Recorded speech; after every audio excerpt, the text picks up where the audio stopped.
Hello, everybody, and welcome to Short Pit, a NASCAR podcast. I'm your host, Kaleb and Chastain. Alongside me, as usual, my co-host down there in the corner, Chris Prince. Chris, how are you? Good, good. How about yourself, sir?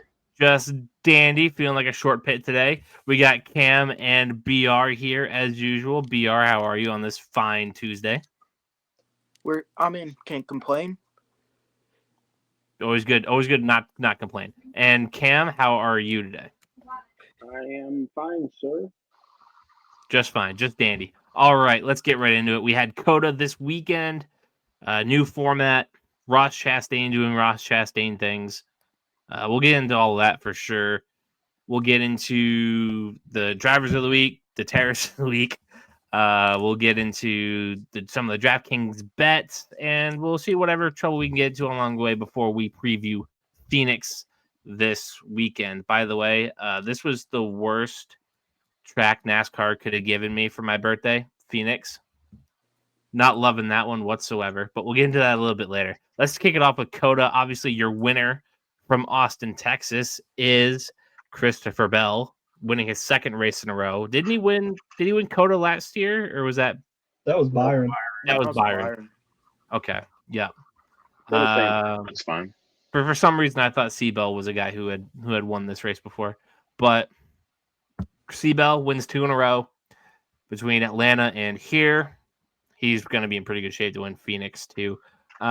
Chris, any immediate takeaways from COTA, the action you saw on Sunday? What did you think? The new format, did you love it? Did you hate it? Yeah, I enjoyed the new format. It was just faster. It gave more opportunities. It seemed like talking points even for just commentation too. But I liked the faster outline of the track and stuff like that. Seemed to fit the stock cars better. Overall, though, it was a pretty good race. I mean, I didn't mind it. It was a road course. I kind of enjoyed seeing some pit strategy though, something we haven't seen the last 2 weeks. A little bit of pit strategy anyway. But yeah, it was enjoyable. BR, what is your instant reaction from COTA?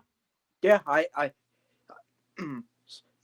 nice time for a hiccup to pop up. Anyways, I enjoyed the race. Yeah, I thought it was fun. That finish was great.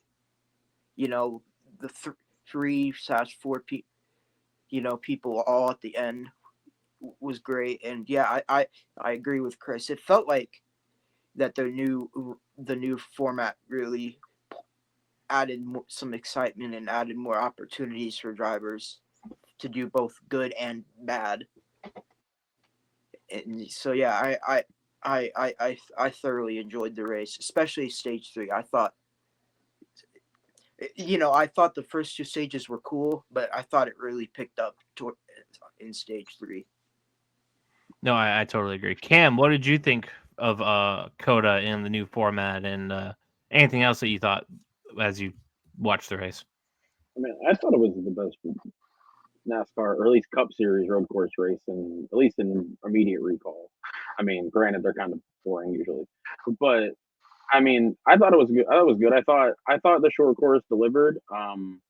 I like the comers and goers. We don't get that a lot at road courses, at least in recent memory. It's usually the same guys up front. But I thought comers and goers were nice. I think that the idea they had a couple of years ago to eliminate the stage breaks, I think they should bring back, because I mean everybody's on the same strategy at least now. Is I think the only complaint I'd have is everybody flips the stage because it's just the smartest thing to do mathematically. But generally, though, I mean, we don't get a lot of organic 4 guys fighting for the win at a road course in NASCAR. So yeah, I thoroughly enjoyed it. I think they should keep this format, or configuration is the better word. Yeah, I mean, no real complaints for me. I thought it was a really good race. Nope, for sure. Chris, your driver and my driver kind of had pretty similar days. Clawing from the back to the front, obviously. Not a Chase Elliott, not my number 1 guy, but I did enjoy this hoodie a lot, so I got the junior Chase hoodie on, got the 48 hat, wearing that backwards. I'll let you give your boy Chase some props for his day. What you kind of thought following through. That brings us right into the Ross Chastain moment as well. Yeah, I mean it was what the hell. that was my instant reaction. Like, really, lap one, like, come the hell on. He just overshot the corner. I feel like Ross didn't, made a stupid move, but whatever. You could definitely tell Chase had something going on with his car though from a lot of the race, whether it was like the driving it with a knocked out toe or whatever it was, because he kind of commented on it after. But it was pretty cool to see that last pit stop and then them both go in, get tires, and then to watch them climb up through the field. That was pretty interesting, for sure. So definitely a good day. I wasn't expecting it, but yeah, I mean, again, exactly. Lap one, folks. Not even just lap one, turn one of the whole race. The very first turn of the race. Just punts him. Yep. Even commentation was like, yeah, I'd be Chase Elliott's not happy. Chase Elliott was not happy. In fact, it was probably the most Chase Elliott response to getting wrecked that I could even imagine. Honestly, like he was very, hey, I'm gonna get him back, but could you make sure that I didn't like mess up or something? Yeah, I heard that clip as well. Yeah, I heard that, and that was interesting. Tell me if I totally screwed that up, or if we were jamming it in there in the first corner. No, you didn't do anything wrong. It's just stupidity. But, you know, we're going to have to pay that shit back because I'm over people like that constantly doing dumb shit. So when we get a chance to send them. I love Alan's response. Constantly over people doing dumb shit. But I just need to make sure I wasn't in the wrong before I do it. Oh, no. There's no point in it. We're in our race lap one, corner run. No, it's just dumb. Just dumb. Chris, do you agree? Oh, yeah, absolutely. Definitely. I'm probably a little bit biased in my Chase Elliott hat and, you know, being a Chase Elliott fan. But, yeah, definitely. No reason for that. I mean, lap one, turn one, come on. That's all I got to say about it. BR, do you have anything to add? Yeah, no, he Alan was right. It was really stupid. Like, you know, like if it was like a restart on a green-white checkered where, you know, he's trying to win the race right there, it would have still understandably pissed off Chase. But, like, you could be like, okay, he's going for a win, whatever. You could justify it a little more. Yeah, you can at least have somewhat of an excuse. But, like, it's the first turn of the whole race. It just was, on top of the move itself being stupid, it was just completely unnecessary. Yeah, he then pulls over later. I'll save a little bit, so I'm not repeating myself in Terrorist of the Weeks. Yeah, I have a feeling that there's going to be one very strong nominee. Cam, what did you make of this Chase Elliott Ross Chastain? Did it remind you of Ross Chastain 2-3 years ago? He's like a druggie with a relapse. All it was.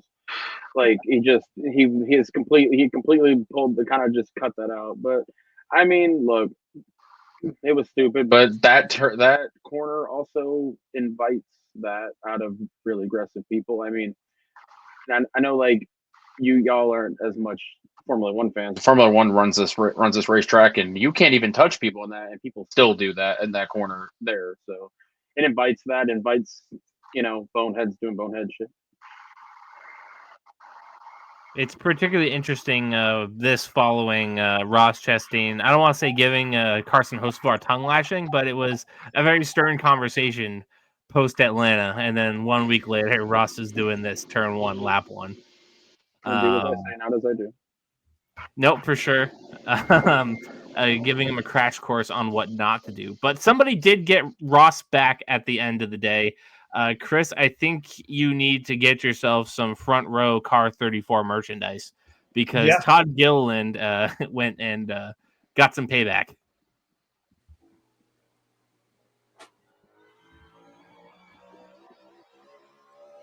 On the final lap, too.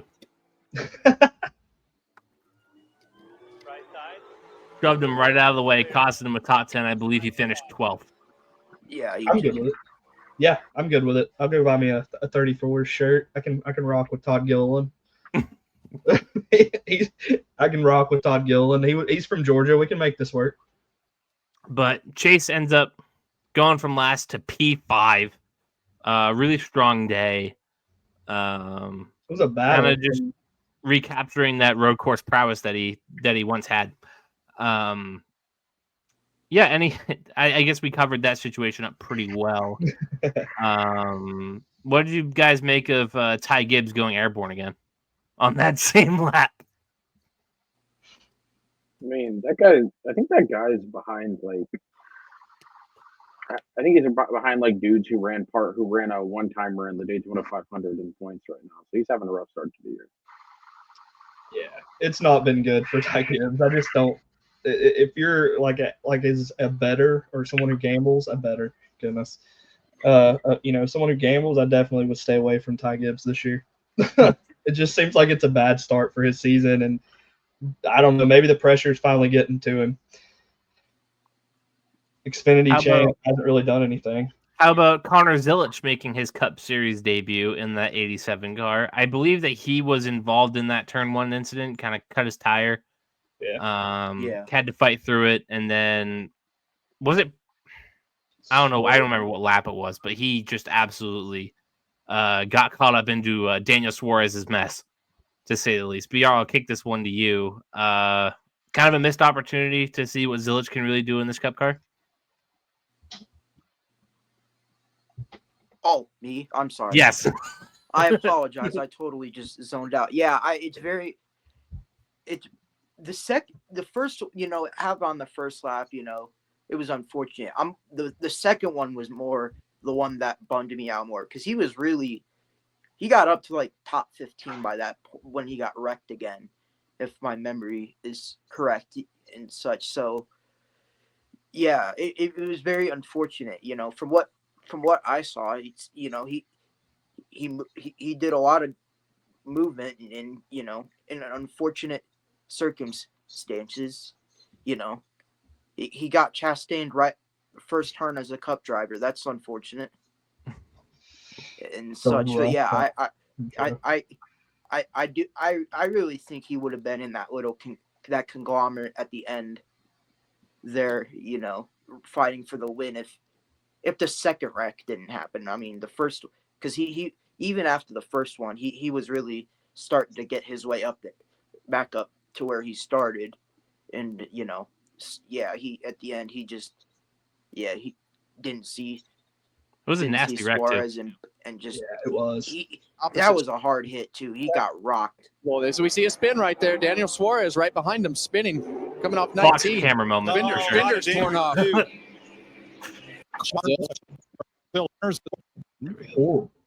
Daniel Suarez and Colin Phillips. Boom. And as a team owner, it just always seems to work that way. Two of your cars smashing into each other, but that's definitely 50% of the cars opposite strategy. Maybe this was on purpose by Daniel Suarez because he knew that his job was going away if Zilisch ended up winning that race. But an expensive day for Trackhouse for sure. Cam, is that a Trackhouse shirt you're wearing there? What was kind of your makings of maybe Connor Zilisch weekend as a whole? He did go and win that Xfinity Series race. I mean, I think I saw a stat that he set the fastest lap in the Cup race 10 times in that run. I mean, this is going to be a weird statement on NASCAR podcast, but he's almost too talented for this series because he's so good at these road courses. He's so good at the technical side of things that he is just inhibited by the fact that, at least on this type of circuit, I mean, we'll see what happens when he gets on ovals, but like on this type of configuration of racetrack, he's just, I mean, his only real like peer in that form of racing is his teammate and Van Gisbergen. Like the only reason I truly believe he would have won that race had that not happened. He's just a prodigy at this type of racing where I feel like he's almost more fit to run open wheel cars, but NASCAR is lucky to have him. They get a second Red Bull sponsorship. They get, an 18-year-old phenom, but it's almost like he's in the wrong discipline. But if he's going to be in this discipline, it's going to be a lot of fun to watch him run these type of races. I mean, like I said, I don't know what's going to happen on ovals. He has looked decent, but not amazing on them in the Xfinity Series, so we'll see. But yeah, I mean, I think he was going to win the race. I think he would have been in the top 5 by the end of the stage if that didn't happen. Yeah, definitely. I think you said something last week too, Cam, about him. You were like, he's almost got like that Max Verstappen type of feel to him. He's just the prodigy of stock car racing right now. It seems like a lot of eyes are on him. He retweeted a tweet earlier on X. It was a stat from NASCAR Classics for like 7 drivers that have combined to win the past 10 NASCAR championships. So it goes like Logano, Blaney, Larson, Elliott, Busch, and Truex. None of them even cracked the top 20 in their first appearance in the Cup Series. So, like, I don't think you should put too much into it that he didn't. I mean, obviously it wasn't his fault he didn't finish the race, but still, I think he's definitely going to be fun to watch in this series as the season goes on. The road courses are always funny too because you got guys like SVG, Zilich, Bell, Reddick, Busher, these guys that are just super talented road course races, and they have to run next to your Austin Dillons and these guys like that, and it's like they're almost like they're just in the way on these road courses. I watched the Xfinity race Saturday in between work, and dude, he had like a 4.5 second lead on second place, like 3 laps into that race. It's stupid. It was insane the show he put on, and then he got penalized and then drove back through the field and won the race. And I mean, he put a good move on his teammate Carson Quaffle. They raced clean. It was really fun to watch. The race was, but I think again, like we just said, you said it. He's the phenom right now. He's got a lot of eyes on him. We'll see if he can keep up with that type of hype. I think he's not going to have a problem. But I definitely am going to be interested to see how he does on the ovals more so after watching him, just tear apart the road courses. I want to know who the first open wheel team, whether it be in F1 or IndyCar, that's going to try to get him to run a test and see if NASCAR will let him do it. No, for sure. With the Connor Zilich, Connor Zilich hype, comes the Daniel Suarez concern. For sure. His goal for the rest of the season is to try to make this a tough decision for Trackhouse, make them think, oh, he can sit down there in Xfinity for another year. Like, you let him grow, but it's gonna be a tough road up. Get ready to learn college, buddy. No, seriously, yeah. I mean, if it's contractually possible, I'd kick him out of the seat right now. Mid-season. And why? What's the point in keeping him? It's not like Zilich doesn't bring funding. He has like the richest brand in motorsports behind him. Like, BR, what do you make of Connor Zilich's debut as a whole? Yeah, he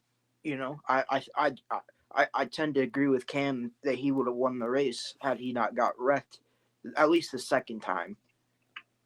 I guess if the first one didn't happen, I get maybe he's probably not in that position. But that's besides the point. Yeah, I was impressed. I thought, he did a great job. Some circumstances that were out of his control kind of took him out of that spot. To try and win the race. But yeah, I mean, you got to be very pleased with what you saw. If you're Justin Marks. Are you so pleased that you throw Suarez out of the seat immediately? No, but I'd make it clear that after the season, the spot's his if he wants it. No, for sure. Chris, I didn't write this in the script, but I wanted to get your take on it. Throughout the race, I think it was the first time that I had noticed it was when Kyle Busch came on the radio and he said, "Hey, SVG is like cutting this corner in 6. Am I allowed to do that, or like what's going on here?" And they said, "Well, don't do it because you'll be the guy who gets the penalty called on him." And after a couple of laps go by, RCR goes and asks NASCAR, says, "Oh no, we're not policing turn 6. You can do whatever you want over there." What do you make of that situation? Do they need to communicate things better? Do drivers just need to pay attention in driver meetings? Do you have any takeaways from that? Yeah, I mean, with not being in the driver meeting, it'd be hard to really say like if that was clearly communicated, but apparently it wasn't. I mean, if you're gonna, Denny Hamlin and Kyle Busch are the most, some of the most veteran drivers in the field. So if they're, questioning it, I feel like maybe it wasn't as clear as it needed to be for some in the drivers' meeting. But the fact that RCR had to go ask just kind of makes me it kind of thinks that, looks like they think NASCAR's still out to get them after Richmond last year, in a sense. But they're not wrong. It probably would have been Kyle Busch to get the penalty because it is Kyle and RCR at this point. But it's interesting. Again, it plays back into the last week's topics of inconsistently consistent. It's NASCAR, I mean, at this point, if it's not communicated clearly and there's drivers doing it and some not, I think it's a problem. Yeah, but sticking on Kyle Busch, had a great day, led a bunch of laps, looked really strong in that 8 car.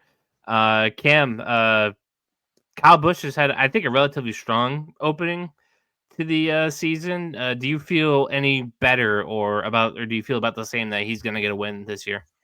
I mean, I don't know how many times he can be like this close in the last year. Like, it just feels like it's bound to happen, but where I couldn't tell you because I wouldn't have predicted that it would have been this one. So, I don't know. I mean, to just quip slightly on the track limit thing, it's crazy that how you as a respectable racing series are going to go, sorry, we're calling track limits in half the track and we're not calling track limits in the other half of the track. Like, it doesn't make any sense, but leave that be. But with Kyle Busch, I mean, it feels like it's just going to happen at some point. And it's also amazing that you can tell just the vast oceans of talent difference between himself and his teammate. that he's even sniffing these wins. Seriously. BR, anything to add from track limits conversation? Kyle Busch looking really good. Do you think he's going to pick up a win this year? Yeah, I mean, when you're this close this many times, odds are eventually I don't want to say luck into one, but eventually you get the break you need to get it. So yeah, I would probably feel more confident that he's going to win a race this year if you're a Kyle Busch fan. As for the track limit stuff, no, not really. For sure. All right. I was going to have, if I had the footage, I would have a stronger opinion on Bowman's penalty, where he was pretty animated over the radio. Chris, I'm sure you're nodding. You saw what he said over the broadcast. Had some choice words for the people upstairs, but I didn't see the footage. Nobody's come up with it from Briscoe's car. I guess it was the one that had something to do with that. But yeah, another good day for Alex for sure. Going from, I had this tweet blow up, and I'm like, I should have linked the podcast right after it. Once I started seeing it get some traction, but you could be more shameless. Yes, yeah, seriously. Goes from P30 whatever after the penalty. Guy has to start from the back because NASCAR said he didn't stop in time, even though he already lost 5 spots.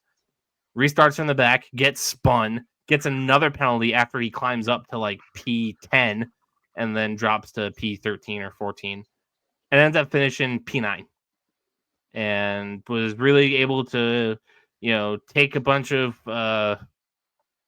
get a bunch of passes, make a good amount of moves, and the caution falls right at the end of the race in order to preserve what he had done. So a really strong race from the 9 and the 48. Larson had a really bad day. Were you worried, as late as it was in the race? What do you mean? When he saw the penalty, were you like, crap, there just goes the day altogether? Because did you think there wasn't enough time left with it being a road course for him to climb back up? The first one, no. The second one, I thought it was going to be a lot worse than it was. Yeah. And then he gets up to P13, and I'm really I'm praying for the caution right before he pits. But it didn't work out that way, but it still worked out all right at the end. But Kyle Larson loses a tire. Was he? I can't recall a time where he was really up front during the race. He won stage 2, didn't he? I'm pretty sure won stage 2. Yeah, he won stage 2. I'm pretty sure. But I don't think he was leading. I think that happened because he stayed out. Yeah, he stayed out. He wasn't leading. Even then, I think he was running 7th to 15th most of the day. It was average at best day. Yeah. But I mean, that's also a function of the shorter course. Talking about like the recovery drive from the 48, one function of the shorter course is it's a lot easier to recover. The old course, like or the Grand Prix course, the longer course, it'd be a lot harder. But with the faster, shorter course, it does make recovery drives easier. No, for sure. And Eddie definitely took advantage. But Larson loses the tire. Just a tough one for him. I forget where he finished. I think it was like P30 or something. But yeah, we'll get into more of that in our drivers of the week. As we leave COTA, one question remains. There's no date booked on the schedule for next year. Show of hands, do you want to return to COTA next year? Yeah. Clean sweep, absolutely. If you're going to keep this many road courses on the schedule, then yes, I want COTA to be one, and I want it to be the short course just after the one race. Give me another at least. Yeah, and if that one doesn't perform, then I might, be a little upset when you kick it off the schedule. But this one, I don't know that I was hesitant, but I definitely was a lot more interested to see because, a lot of people put hype in the shorter track being better for stock cars, and it performed. So yeah, I'd like to see it back, definitely. Anybody else with anything to add as far as COTA coming back? Do you have any strong opinions for wanting it back? Well, the ratings, now granted, it was it wasn't, the last one was during the NCAA tournament. This one was before it, but it was like 1 million more viewers than last year or something like that. It was actually like really a big difference. And also like, it's with anything though. I'm a big proponent of NASCAR trying to rebuild its image of legitimacy. And it is the premier racing facility short of Indianapolis in this hemisphere. You need to be running it. BR? Yeah, I agree. I mean, it was a great race. Did great for ratings.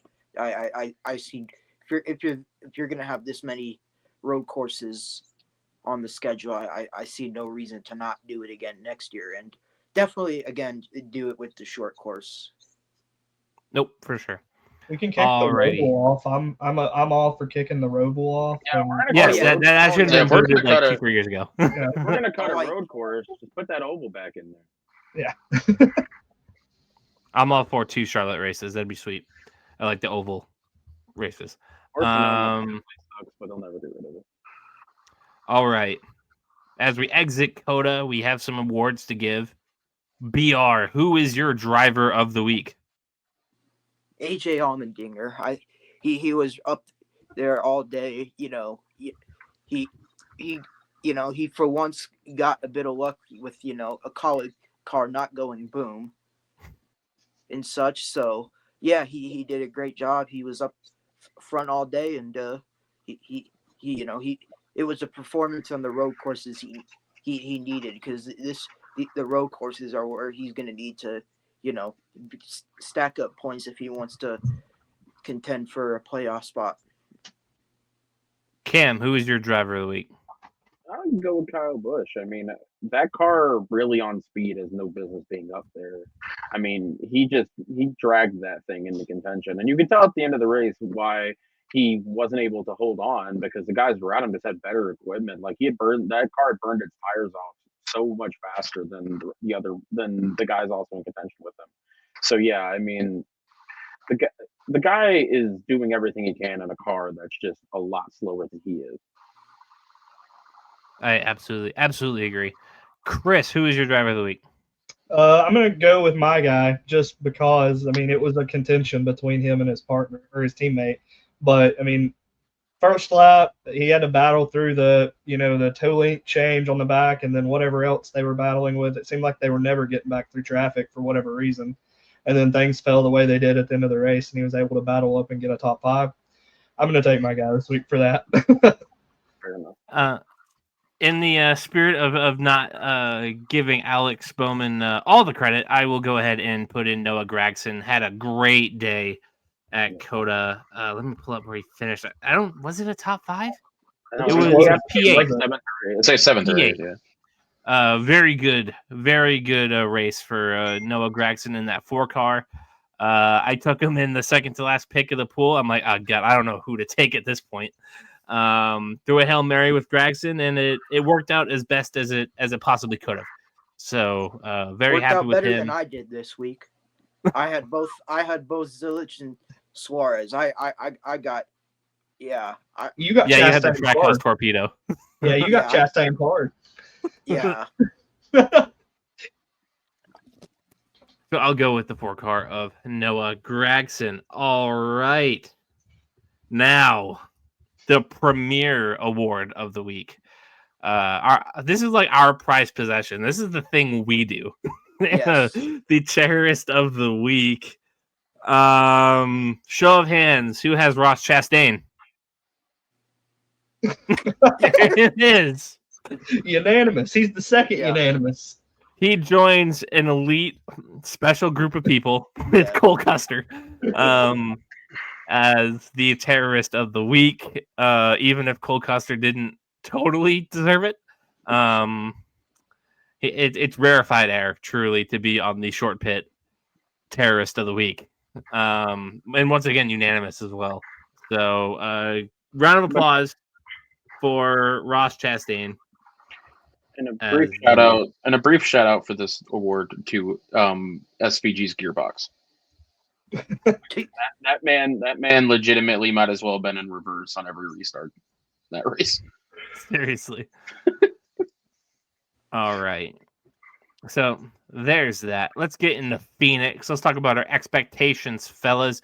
Cam, you said it better than any of us could. This is the first time we actually get to see who's got speed that's going to track the rest of the way.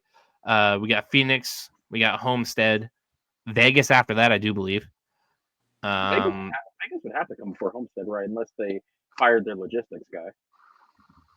I don't know off the top of my head, but why would they go to Miami and come back to Vegas? Okay, hold on. We got. Well, it's NASCAR. Yeah, I know, but like, why? Okay, I screwed up. It's Phoenix, Vegas, Homestead, Martinsville, Darlington. I'm like that would be unless they fired their logistics guy. That makes no sense. So we got 1, 2, 3, 4, 5, 6 races of more traditional tracks before we get to the next super speedway, where Ryan Preece is just like, oh God, please no, like let's stay in this 6-week span forever. Lord carry him now. Seriously. Cam, is this the most excited you've been for a Phoenix race in a while? I've never been excited for a Phoenix race, but I mean, it's nice though. Like this is the type of track that's going to make the difference this year with what they did with the playoffs, which is a whole different discussion. But there's now 4 or 5 flat ovals in the playoffs now. So, and of course, the season ends here. I mean, it's going to be a barometer for these teams. I mean, Penske seems to like to not show up to this one, but show up to the second one. But I mean, generally, even though it's a track most people don't like, Phoenix is the best drivers in the sport are good at Phoenix. That's just generally true. Bell's good here, Byron's good here, Blaney's good here, Elliott's good here. I mean, whoever, pick your top driver. They have a good track record here. So, I mean, if nothing else, it'd be a barometer, if not the fact it's usually kind of a bore fest. But it will be nice to see like who's got the stuff early in the season, because I mean, the road course in 2 super speedways isn't going to tell you who's going to be fast throughout the season, because that's just not the majority of the schedule. Good Lord. I just looked at the driver averages page for Phoenix. Ryan Blaney, 6 races, 6 top 5s. It's 2 in the next gen car. It's 2.8 is average finish. Yeah. Yep. Next best with at least 6 starts is William Byron with an 8.3, but he has the win. Because that's how William Byron does. But seriously, Chase Elliott 18th. Yeah. He's got the 1 win in his championship season, but overall, I mean, he's average at best at Phoenix. I feel like a lot of that's not his fault. Like I feel like I see like speed in that car there, and then somehow he did stage points pretty consistently. I believe he either I think he was like in the top when Blaney won the pole there a couple years ago. I distinctly remember the 9 passing him for the lead. Like he's always fast there. It feels like something ever like happens with him there. I feel I don't know. Yeah, I mean, Oh. it's not bad. Like I said, he won in 2020, and then 21, he had 2 top fives looking at his average. But then after that, after 21, it's just one. Oh. Oh, God damn it. he'll be back. All right. I don't even want to pause it. He'll come back. BR, what do you make of Phoenix? You excited? Is this the most excited you've been for a Phoenix race? What's the deal? I'm excited to see, at an actual flat oval and such. I'm excited to see a bit more of an indicator of where the drivers are going to be at this year. But in terms of entertainment, Phoenix is not one of my favorites personally. You just changed camera mid-segment. Chris, Phoenix, talk about it. Phoenix, I'm kind of with BR. It's not my favorite flat oval, honestly. But plus this package in this next gen car hasn't really done it much justice either, or any of the short tracks, in my opinion. So that kind of plays into it. I'm happy it's an oval, a flat oval. So like Cam kind of said, we're going to get to see who has the speed early in the season, which will be nice because 2 super speedways in a road course isn't going to tell you really much anything, in my opinion.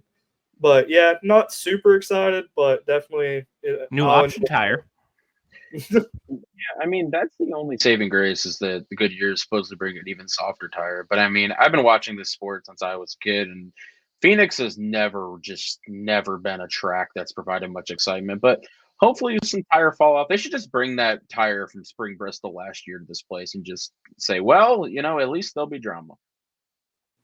I'm down for it. Listen, sure, why not? I think that's one of the craziest things I've ever seen in my life. Like that last year where that thing just the car couldn't even move after 40 laps. All right, looking at my season-long predictions, do I want to? Nah, for the picks this week. Before we get into our DraftKings props and whatnot, I will do what Cam did to me last week. I'll go ahead and say Ryan Blaney gets this one done at Phoenix this go around. It's got to break eventually. 6 straight top 5s here. It's got to happen. It's got to be done. Chris, top 2s. How many top 2s? 4? I think there's 4 in the last 5 or 6. I think, or it's 3. Good 3 Lord. Let's see. 3 of the last 4. 4 out of the last 5. Yeah, that's what it is. That's what it is. Yeah. Boy. You led 143 and 109 laps in both races in 2022. It's just it's hard to even explain his runs at Phoenix, but yeah, I'll take him for the win. I think he gets it done after the 7th time's the try. Chris, I'm going to take Chastain, and even though he killed my guy last week, I'm going to take him this week as the winner. In 6 starts, he has 2 finishes outside the top 10, and he got a win that year that Blaney coincidentally won the championship. So I'm going to ride with Ross Chastain. Something about the one at Phoenix is they've got figured out. We'll see what the tire does, though. I hope it makes a difference. BR. I'm gonna go with Chase Elliott. I think he's gonna he's due for some good luck at Phoenix, So I'm gonna just go out, and I didn't put too much thought. It's just my gut's telling me that Chase Elliott wins this week, so we'll go with him. And Cam. I mean, I wasn't going to pick him, but I mean that's fair. I mean, we've seen them run a short. I mean, granted, it's the smallest track on earth, but we've seen them run a short track this year, and he won. But I'm gonna like reverse psychology the fact I've just been begging for a fun winner for 3 weeks. I'm just gonna predict William Byron.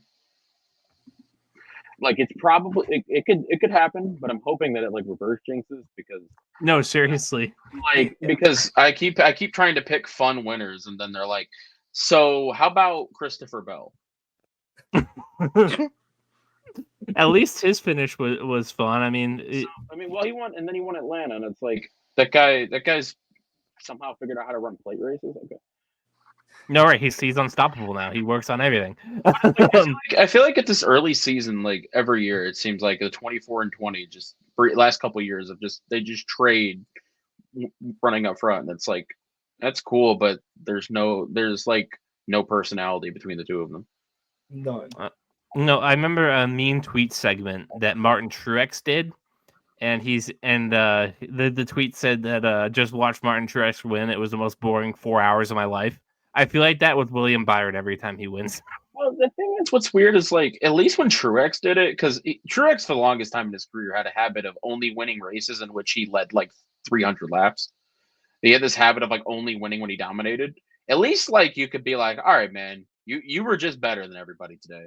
William Byron just shows up at the end after running 9th all day, and you're just like, oh, all right. And like you see him kind of in the background, and then you see a caution come out, and you're like, well, okay, the 24 is going to win this race. That's nice. No, that was like kind of what I was feeling when I was watching him lurking behind the 8 and the 20 in those final laps. Like, Yeah, they're gonna hit each other, and Byron's gonna go, and that's gonna be the end of it. Thankfully, they raced really cleanly. I can't even like hate it to a certain extent because Kevin Harvick and Jimmy Johnson did that for years. Where like, yeah, there were races where they were one of the fastest cars, but you don't get to 83 wins and 60-something wins by being the fastest car every time. You run 3rd and 4th and 5th a lot, and stuff happens. All right, let's get into our DraftKings. This is not me and Chris's official article that'll come out on Thursday, but we had some fun props. Here are the matchups this weekend. We got number 1 teammates Ryan Blaney versus Joey Logano. Blaney. Logano doesn't even Logano is like the guy at the party that shows up 2 hours late. He won't show up till about Labor Day, so I can't imagine he's going to be that fast. Denny Hamlin versus Kyle Busch. RCR brings too many shit boxes to these races, Hamlin. I'm going to take off. Yeah. I'll go Hamlin. I'm kind of I like that Busch bet. I kind of do. I respect it, but like I've seen too many times where RCR, like he runs 34th at a short track because they just gave him some thing they found in the back of the shop. Yeah, he hasn't finished particularly good here at Phoenix in his tenure with RCR. 25th, 22nd, 21st, but the first race he finished 8th. Well, except for the Austin Dillon debacle last year at Richmond, like the RCR short track program has been an abomination. They need to steal information from Joe Gibbs again. Yeah, this might be a topic for another show later on in the season, but is Kyle Busch coming back next year? Right now. Right. Yes or no? Yeah. Yeah. Sure, I think it also might depend. It might depend on the rest of the year, but if you ask me right now, yes. Okay. Like I said, topic for later in the year. We'll see what happens. All-Star race will bring out the flaming hot predictions. He just doesn't seem done yet. No. Bell versus Young Money, Kyle Larson. Gut check says Bell, but I mean. Yeah. Yeah. I'm saving the Kyle Larson belt to ass for Vegas next week. Yeah. Yeah. I'll be the one trying to stand out and take Larson. And if it's not Vegas, it very well could be Miami. Yep. Right, as long as he doesn't torpedo the sand barrels. The last one, Chase Elliott versus Ross Chastain. I'm going to take Chase Elliott. I'll let them duke it out. I didn't pick either one they did. Yeah, but you picked Ross Chastain, Chris. I know. I'm going to take the fan in me's going to take Chase, but I pick Ross if I'm putting money on it. I can't be wrong twice. I'm picking both sides, so I always win. Yeah. I always win. I mean, by default, I got to take Elliott. I'll take Ross. I think I'm gonna take. Well, the thing is, I'm a empirical evidence guy, and we've seen one short track race this year, and one was clearly faster than the other one. So I'll go with the 9 just off of that, but I could be wrong. All right, boys. Top Chevrolet. I picked Lane Byron, so I gotta. Dang it, Cam! You took my choice. Well, Plus I picked him. 250. I picked him. So okay. So wait. So we picked Ross. Then he picks Chase to beat Ross. And now he Then wants he to picks be a Byron. different person to be the top. This is the tiebreaker, Chris. Who are you picking? I'm gonna take the 9. We'll go with the 9. Okay. Just fanboying at this point for this. This is gut picks for me at this point. Yeah, I can only guess who he's going to be taking on the weekly picks article this week. The 9 and the 1. No, I'm just. I can tell you who probably won't be the top Chevrolet because for some reason he can't figure this place out. Is the 48? I don't understand. Yeah, no, it's his home track and he can't stand it. No, I don't understand. He cannot figure this place out. This and Loudon, like he absolutely hates. Brother hates to see a flat track coming. It seems. Seriously, dude sees Gateway on the schedule. He's like, oh fuck, like that round of what is it? Round of 12 that those two tracks are in. He's screwed. I mean, when he hit an Al Qaeda at Martinsville a couple years ago, that was like the only highlight he's ever had of the flat track. Seriously. BR, who's your top Chevrolet? I guess I'll just stay the course and say Elliott. Top Ford. It would be a disappointment if it wasn't Blaney. It's Blaney by a lot, plus 120. Yeah, Next closest guy is Logano, 230. The third is Chris Boucher. It'd be a disappointment because Roush isn't good here generally. Buescher's had some good runs, but generally they're not good here. And he's always the top Penske driver early. Like it would genuinely be a disappointment if it wasn't Blaney. Where's Austin Cindric? Just out of curiosity. Plus 1800. I don't want. Yeah, after my my fun with that last week, that didn't go very well. I mean, he's been running better. Him. He's been running better, but like no. At top Super Toyota. I mean, it's gotta be Bell. I mean, I would think. Seabell's plus 150. A surprising choice for this. I don't think he's gonna do it, but if I remember correctly, Reddick's like sneakily good here, but I doubt he's gonna be better than Bell. Tyler Reddick, since joining 2311, P3, P22, P10, P6. I'll give you. He led 68 laps in the spring last year. Okay. Won a stage. Speaking of winning stages, shout out to Bubba Wallace winning a road course stage in the Big 2025. On a road course? We got it before GTA 6. We got to respect it. Yeah, we got in the span of 24 hours, we got a John Cena heel turn and a Bubba Wallace road course stage win. Look, he's The world's quietly upside down. starting to figure it out. He was really fast at the Roval last year. Like, is he gonna compete with the ringers? No. But like he's figured out how to not like wreck the car and actually like respectively finish these races. Although I will say part of the pole thing was a little bit fugazi because the second group had a big advantage over the first group and Reddick literally just towed him to the pole. But still, he was still fast. And he's usually not. My top finish Toyota for Phoenix. Watch Chase Briscoe too, Cam. I forget he's on the team. I do too. I forget he's on. I honestly, no, that's a great shout. I mean, I'm still gonna go with Bell, but yeah, he could threaten. I forget he's on the team. So. Top 10 in he won in 4 of 6, and he won the first one with Stuart Haas. I feel like winning with Stuart Haas just needs to be like, yeah, dude, you know, wheel. That year was so funny because that was the first next gen car year. And the year before, SHR was what you thought they would be. And so they won it. Everybody was like, oh, wow, damn, they figured that out. And they never did anything ever again and then disappeared. Ever again. Never again. What do you guys think of Catherine? How do you pronounce that? I think it's Legay, I think. That's so Catherine Legay plus. I think. Catherine Legay plus. Is this 100,000? Yeah, plus 100,000 to win the race. She's in the BJ McLeod machine, so there's no way she finishes worse than like Cody Ware, right? I think I'm gonna. Can I just bet that? Okay, so So Could that be a here's matchup? I'm gonna try to sound diplomatic. She's not good in open wheel and that sort of thing. So. Oh. That's not great. That's not great at all.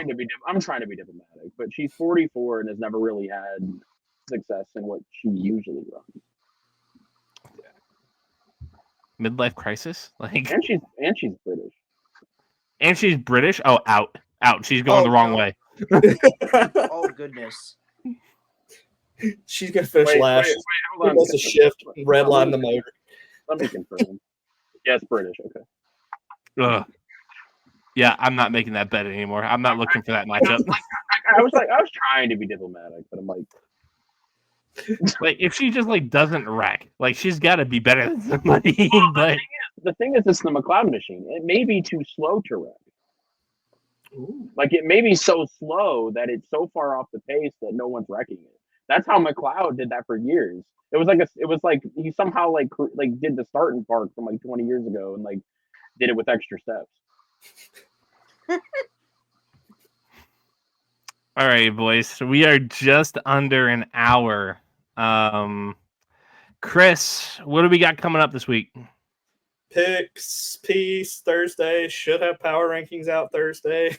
Also got mine and the wife's show tomorrow, if I'm not lazy, because life. Oh, it just hit me. Both those the articles that we're dropping this week. We're dropping on my birthday. No, nice. Yeah. Can you put Bowman up to P3 on your power rankings just to make you feel better? That's a little high. We'll see what we can do. I mean, Bowman's got to finish anywhere near P3 at this racetrack before he can be P3. No. Bowman's gift is going to be driving that best friend's car straight into the wall. Yeah, we're best friends with turn 4. Welcome back, FedEx paint scheme. I love that meme so much. Close enough. Welcome back, FedEx. Welcome back. BR, any final words for the people at home? Yeah, I mean, not really. I tried. I'm like, I feel bad not saying anything to end it, but I'm like, my brain just ain't working right now, so I guess not. I like it. Cam, any final words for the people at home? Hope for overtime. That's about it. Otherwise, damn, I put my birthday 3 times. Nobody said happy early birthday. That's a shame. Happy early birthday. Hey, thanks, Chris. Alrighty, boys. I mean, I'm not gonna lie to you for a second. I had to remember if it was before or after the race. It's before. It's on Thursday. Okay, it's the 6th now. The 6th. Yep. My nephew is the 7th, so my birthday is just the day before my nephew's birthday. Now to everybody. That's the culprit. I was gonna say. I just saw. That's terrorist of the week right there. That's terrorist every week. Alrighty, friends. Thank you for watching Short Pit. Make sure you like and subscribe. Make sure you turn on the notification bell. Make sure you go to bellyupsports.com this week. We'll have my 3 up, 3 down tomorrow. I try to have it out before I record, but didn't happen today. That's okay. We'll put it out tomorrow. Chris's power rankings on Thursday, the picks on Thursday, and we will be back here next Tuesday to review the what's this race called? The Shriners Children's 500. We'll review that. 500 miles at Phoenix. Good Lord. It's not even true. No, it's not 500 laps. They run 301 laps. I don't understand why they say that.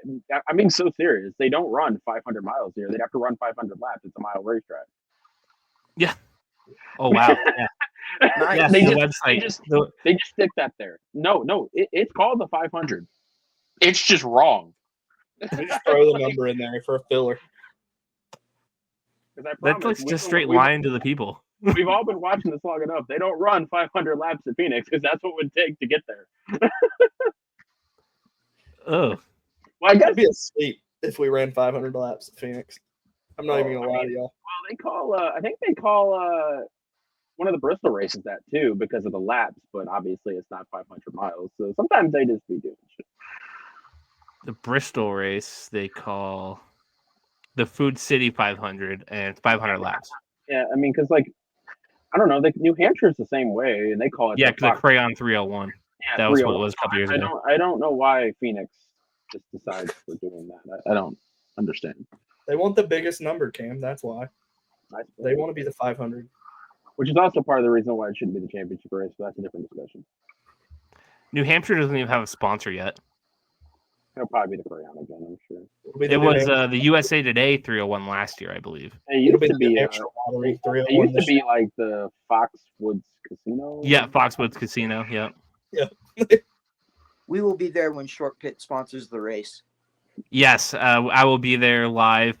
Short Pit will be at Bristol live Yes. for the night race the week before. That's going to be a long week for your boy. Short pit. Pit 500 and everybody runs long. We'll have to make some T-shirts or hats, Chris, for that. Yeah. Hats, yeah. I can do a hat. Merch on the way. Merch All on right, the way. fellas. We've done the what's the opposite of an Irish goodbye? Who takes forever to say goodbye? Like this is like your Midwestern. Yeah, this was the Midwest goodbye. We will be back next week. We just stand in the doorway and stare at you for like an hour and talk. And then Yeah. Small talking the whole way through. Thanks for watching again. Like, subscribe, follow. We'll be back next week. Cheers.